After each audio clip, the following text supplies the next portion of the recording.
Each year we do this sort of a summary of the year, so it's a video. So we're going to go ahead and play that now, and then I'll be right back.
Really late in my senior year, and I got a little thing in the mail from this campus, and I was like, oh, I've never heard of this, didn't even know this existed. Okay. So I just decided to come and check it out, and I loved how small it was. I loved the location being right in the heart of downtown Rochester, and you have YMCA close by and Mayo Clinic's right in the back door.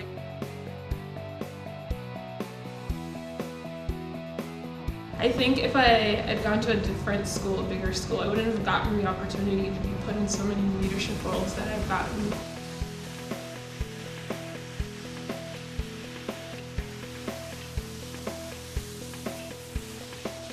When I came down here, I just saw that it was a lot smaller, a lot friendlier, and it just fit my personality a lot better. And there was a huge focus in the sciences, and that's what I really wanted to get into. We get to develop really, really close personal relationships with the students that we're working with. From day one, we're working with students and saying, well, what's your career plan, and how are we going to make that work for you here at UMR? I'm a transfer student, so at the previous college I was at, it was a lot of learning facts. You were learning what, you were memorizing. This campus is more why. You're understanding the underlying themes, and you're really seeing a different side of it, which makes it seem challenging, but it's so much more rewarding knowing the why of everything and not just facts. What really struck me about UMR is how intentional it is. Everything here has a very specific reason. When I stepped on campus and I realized how close it was to Mayo, I realized that that was one intention. I realized that the faculty that they hire is very intentional. They look for people that are passionate about what they do, and they can share that passion with the students. Our schedule is intentional. You know, we have a very rigid schedule for the first 2 years, and that opens up opportunities for you in your junior and senior year. 318 Commons is a complete living learning community. It provides housing. We have faculty offices here. We have classrooms in this building, and we have design space that's both common space that provides recreational activities for students, but also academic space where they can learn. So you can't really find anywhere else a living learning community of this sort. Literally, it's designed to connect the campus with the community. And I see every day our students bumping into, walking next to those healthcare professionals that they aspire to be. Relationships are very important for student success. And the space really creates the kind of positive interactions among students that's critical to their success. Also, right adjacent to it is what we call the Just Ask Center. It's space for faculty and students. We get a lot of help when we need it, how we need it. So generally speaking, if I have a question, if my friends can't answer it, I can come to the professors and get it answered within an hour or so.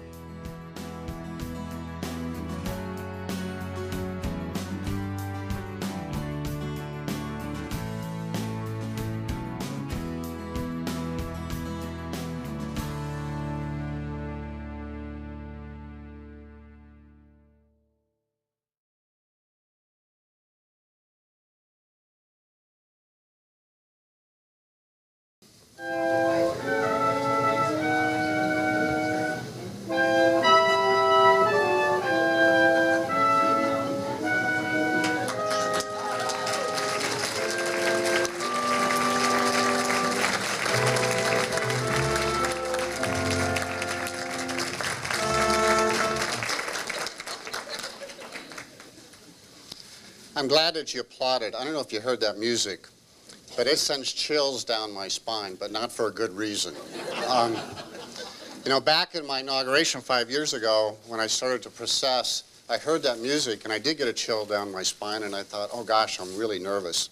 When we were practicing this, I got the same chill down my spine, so I'm just telling you, it's the music. Well, welcome back to the State of the Campus address. We thought it would be fun this year to revisit that time about 5 years ago when we were generating ideas to create this new thing called UMR. I talked about many of those creative ideas in my inauguration speech, and that's why we're going to show you some segments of that inauguration speech today. Right? But just out of curiosity, how many have heard the speech? Raise your hand. Actually, there's many than I thought. I will tell you that there are more people in this room today than attended the inauguration ceremony 5 years ago. So, I remember back then asking a colleague, what makes a good inauguration speech? And he said to me, it's besides being brief, he says it's about clarity and purpose.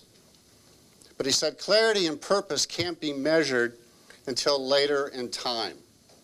To see if those ideas that you talked about in that speech are purposeful and meaningful over time, even in a changing world.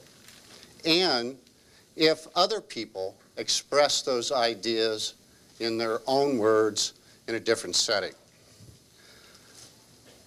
Now, I can reframe that whole question about clarity and purpose and not talk about the speech, but I could talk about the institution. And I could ask the question this way: does UMR have clarity and purpose? Now, whether you frame it in terms of that inauguration speech or whether you frame it in terms of the institution, one way that we can examine that critical question is to juxtapose the past with the present by revisiting those ideas that we talked about 5 years ago, but then listen to others express those ideas today in new ways at a new time. All right, so that's what we're going to try to do today. To get us started, let's show the beginning of the inaugural speech.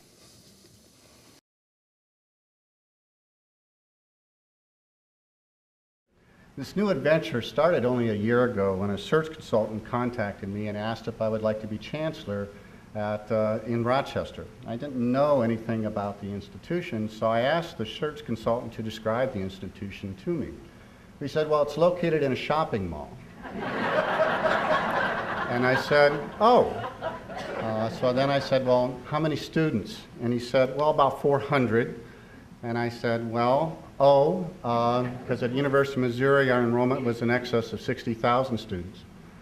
So then I said, well, what programs? And he said, well, the campus doesn't really have any of its own programs, but there are 20 some other programs that the other campuses of the University of Minnesota deliver in Rochester. I think I ended that first phone conversation with a very polite thanks. But a shopping mall, 400 students, and no programs, you know, I really have something else in mind. Over the next month, the search consultant was persistent. I did apply, and very fortunately, I became a finalist. As many of you recall, the finalist interviews were held both in the Twin Cities and in Rochester. And during the interviews in the Twin Cities, I remember listening to really polar opposite conversations.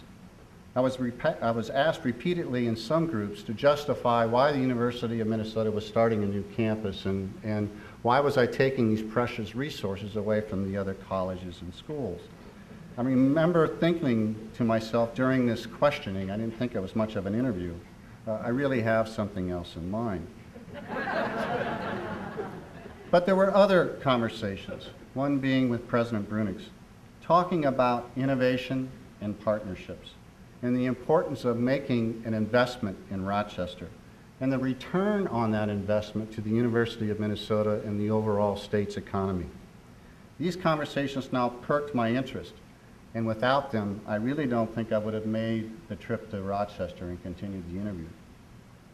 When in Rochester, I have to be honest. The shopping mall concept for university still didn't grab me, particularly since during my tour, and Gail remembers this, my hard hat and safety glasses obscured my view. I was breathing in drywall dust, and I couldn't really hear over the construction noise. But I was very impressed by you, the community, during a public presentation. Your enthusiasm and commitment to this new campus was front and center. On the return flight home, I contemplated the interviews and the position. My first thoughts were, I really have something else in mind. Cindy and I expected at some point to lead a moderate university, probably south of Missouri. But as my mind wandered, I began to reflect about my career over the past 11 years, working with 5 different university presidents at a large established institution. It occurred to me that I was spending all my time managing change. And if I accepted a leadership position at another established institution, I would continue managing change. But in Rochester, I would be leading a new institution. Here I could actually create change, not manage change. I always knew that as a leader, I wanted to be in a position where I could have an impact. And without question, the inaugural chancellor of a new campus could have or would have a major impact. These insights perked my interest in the position even more. So did you notice how the mall joke worked really well back then? They don't work well anymore. And there's a reason for that. There's a lot of activity in University Square. There's a lot of activity in the adjacent Peace Plaza. It creates a very vibrant environment that really supports our students in very positive ways. In fact, it also is very attractive to prospective students. So I just don't hear mall jokes anymore, and I just would advise you not to try them because they don't work. The other thing that I noticed, that I hope you probably noticed in that snippet, is that I use the word I often. My dear friend Sarah told me that I used the word I 67 times in my inaugural speech, and it wasn't that long. All right? So if you know anything about UMR, you know that the things that have been accomplished here has been done by many other people. So what I want to do today is I want to turn up the volume of the we. And that's why I've invited this distinguished group of co-presenters for this year's State of the Campus address. This is how this is going to work. You're going to hear a segment of the inaugural speech we're going to talk about a particular idea or concept 5 years ago. And then you're going to have a particular co-presenter talk about that same concept, but in their own words in today's context. All right? So we're sort of taking this back to the future kind of approach of examining our clarity and our purpose. Now, my office has this great view of the city, where I continually say to myself when I look out the window, there's the rest of the campus. Now, when we give campus tours, we're giving tours of Rochester. Our student housing, our student health services, our student recreation, our student food services. Much of the problem-based learning for our students will be done in partnership with our community. You will see a little of us here, a little of us over there. UMR has become a significant asset to Rochester and specifically downtown, renting over 150,000 square feet. UMR began in University Square, moved to Broadway Hall, 318 Commons, and will be planning for its signature building downtown, which will establish its permanency in downtown. The city, working with UMR, will create an anchor to the new downtown consistent with the Rochester Downtown Master Plan. Working together, city, Mayo Clinic, UMR, acquiring property is resulting in continued growth in downtown, and the student presence is bringing a new vibrancy to downtown. The local option sales tax has benefited UMR with $11.3 million in the past, and with the passing of this year's extension, will provide $14 million towards its signature building, and you can applaud for that.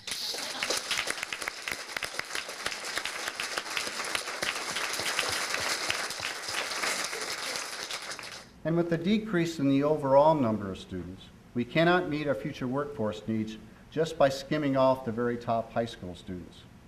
We need to create learning models that empower many more students to achieve high academic goals. Now, I have this expression, measure us by our outputs, not by our inputs. I hope you see the connection. In just 6 short months, our first class of health sciences students will be graduating from UMR. And these students have personalized their education here to focus on relevant and high-demand areas within the field of health sciences. On the screen, you can see the career paths that this first class of students are pursuing. The students are engaging in learning inside the classroom, but they're also engaging in learning that's extended into the community and across the world through their Capstone experiences. And they have designed these themselves to align with their individual, career, and professional goals. We have students conducting research in infectious disease, facilitating health sciences education within the schools, and studying healthcare access for immigrant populations. And these are just a few examples. Our entire first class of BSHS students will soon be leaving UMR with practical experiences grounded in rigorous coursework. So judge us by these outputs: the experiences, knowledge, and know-how of our students, and ultimately the value of the pursuits that they are pursuing. Thank you. We are designing at UMR a personalized educational experience that promotes learning with understanding for all students. A special feature of our approach is to gather more information about what students know, what are the gaps in what they know, and how are they approaching problems. We want a student record to emulate a medical record, so our faculty can be diagnostic and strategic in their teaching and transform and shape that student's pre-existing knowledge in ways that help them organize new knowledge and hence learn with understanding. So as Jenny was saying, we teach health sciences, and probably there's few other disciplines as interdisciplinary as health sciences. That means that when we teach math, when we teach chemistry, even ethics, there's so many common concepts that there's a lot of overlap. So it makes sense that we store all those concepts, all those teaching resources, even the grades, in one single web platform, in one single resource. And that's what ISEAL is. ISEAL is this innovative web platform that allows us to keep track of not only grades, but also web resources across the whole curriculum.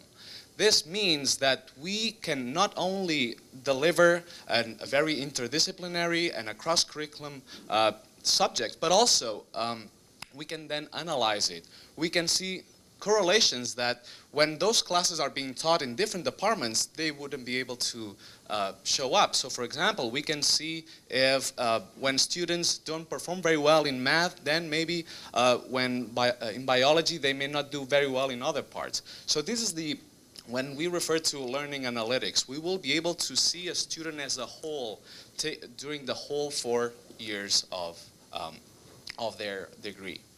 The next slide, I would like to point out that we are very lucky to have an excellent development team. These are our ISEAL web development team. ISEAL got an award last week, the prestigious Technia Awards, and I would really like to thank them from here because they are doing such an excellent job. I know this creates a new role for faculty, cognitive guides rather than dispensers of information. Our core faculty at UMR will be cognitive learning experts and housed in a new Center for Learning Innovation.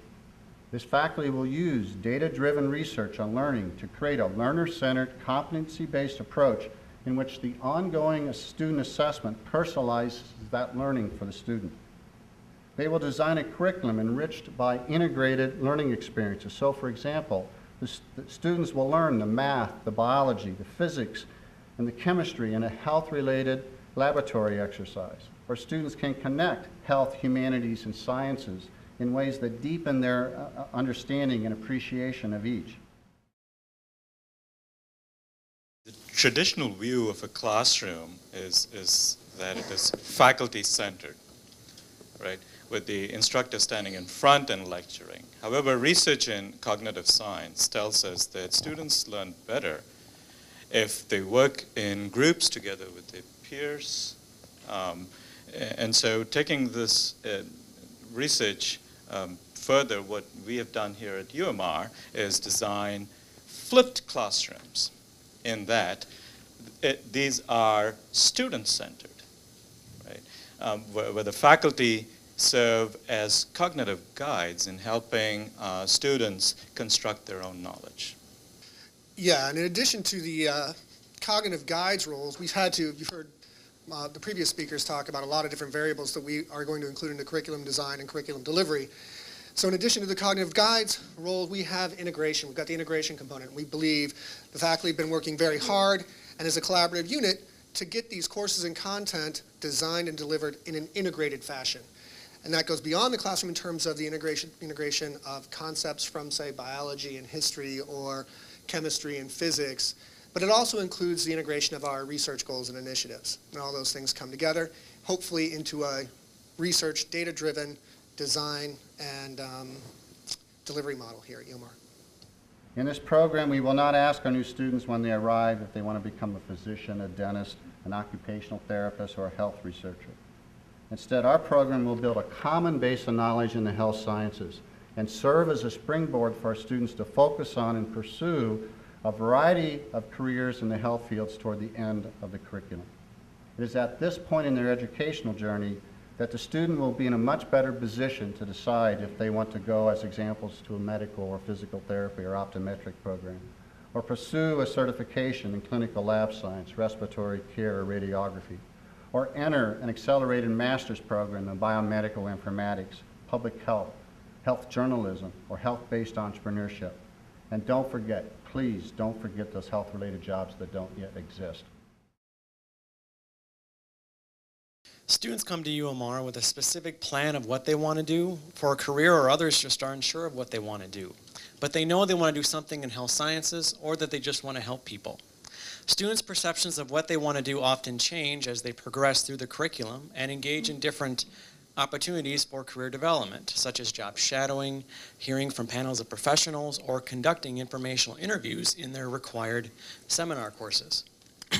Through these experiences and with the reflective conversations they have with their student success coach, students discover their values and talents and where those fit within a possible health science career. Needless to say, this process does not provide a clear line for the student's career planning. Rather, causing students to either develop dual career plans or change their plans entirely once or even a few times, which can even happen in their second, third, or even fourth year. Nonetheless, goals become defined, redefined, or affirmed into the professional sweet spots of our broader population that you see before you. Now, student interest in the health sciences is burgeoning, and shortages in the health-based workforce will be ongoing. So our distinctive undergraduate program in the health sciences will serve a fertile market niche well into the foreseeable future. I'm very excited to share an update on our numbers, and we've had increasing numbers for our Bachelor's of Sciences program as well as our Bachelor's of Science in Health Professions program. And I just want to point out the Bachelor's of Science in Health Professions program is a new program. Last year we started with 25 students, and this is an educational collaboration with the Mayo School of Health Sciences. So you can see with our other program, with our health sciences program, each year we have not only met our goals, but we've actually gone past our goals. So we're really excited about that for our health sciences program. And also this year we're really excited to announce we already have 13 students that have confirmed that they will be attending UMR this fall. Last year we had 0. So that's pretty exciting. Some other exciting numbers too is that we already have over 150 students that have applied to the Bachelor's of Science in Health Sciences for next fall. Last year we just reached 100 at this week. So that's growing as well. We've also almost doubled the amount of students that we've admitted from this week compared to last week for that too. So for their Bachelor's of Science in Health Professions program, we already have 9 students that have completed an application with us for that program.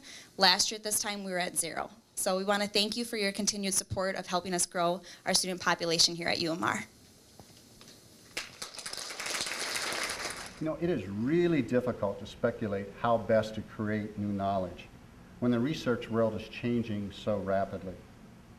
But what we do know is research is a social enterprise, and recent trends indicate that new knowledge is being generated much more rapidly at the intersections of different disciplines.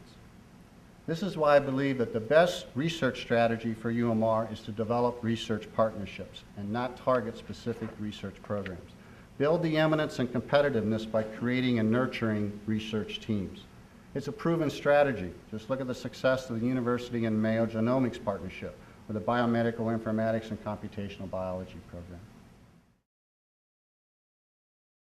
The Bioinformatics and Computational Biology program began in 2008, and today we have 18 PhD and some 35 master's students. We have over 50 faculty members, and over a third of those faculty members come from our industry partners, helping us collaborative research, advising our students, and helping deliver elements of our curricula. We're also leveraging these partners in a new paradigm of industry research. Working with our partners, we plan to form integrated teams of master's students with industry scientists to address larger scale research and technology projects. Student education would be supplemented and customized against the needs of the project, and a more sophisticated oversight structure put in place to guide the effort. The result, a team thesis by the students, would be a valuable professional experience for the students and a scientific advancement more suitable for commercialization by our industry partners. I am confident in an emerging plan for a distinctive UMR. It is informed by the changing landscape in higher education, and it adds through partnerships to the tremendous assets of this region. This would not be possible in any other community. Rochester and southeastern Minnesota has a unique blend of resources available nowhere else in the world. Some of these resources and our collaborations are easy to identify and can be seen on the chart behind me. They're displayed and new ones are being added weekly. What you cannot see on this map is this community's passion for higher education and this community's willingness to explore and initiate new ways of thinking about collaborations, partnerships, and the sharing of resources not only to benefit UMR, the community, the industries we serve, and most importantly, the students that we serve. To add to this unique combination of community resources and mindset is a willingness and unmatched ability to financially back it up. And with Tuesday's overwhelmingly strong vote yes for the community half-cent sales tax was not only a vote to support UMR growth, but is a testament to how this community and this institution will grow together in the future. Another part of our signature is to be distinctive. In 5 to 10 years, when someone says University of Minnesota Rochester, I hope that you hear it is a great place to learn. And I also hope that you hear it is a great place to prepare for a health career. Well, we're now 5 years into that journey. And I hope that we're helping you realize that vision that you had to have in your community, a university that I think has clarity and purpose, and I hope you agree with me. But the world of higher education is very different today than it was 5 years ago. And if we look forward, I really believe that we're on a cusp of a very major transformation in our business. And I do lay awake at night and worry about whether this clarity and purpose of UMR will position us in this new and uncertain future. I am comforted, and I do fall back asleep, knowing about the we, our students, our faculty, our staff, and you, the community. Because you work in very powerful and innovative collaborative networks. And you will keep UMR agile, adaptive, and amazing. So it's been 5 years. That's what I said in that thing. We're going to come out 5 years perspective now. So I'm going to ask you, when someone says UMR, do you think about it's a great place to learn? Is it a great place to prepare for a health-related career?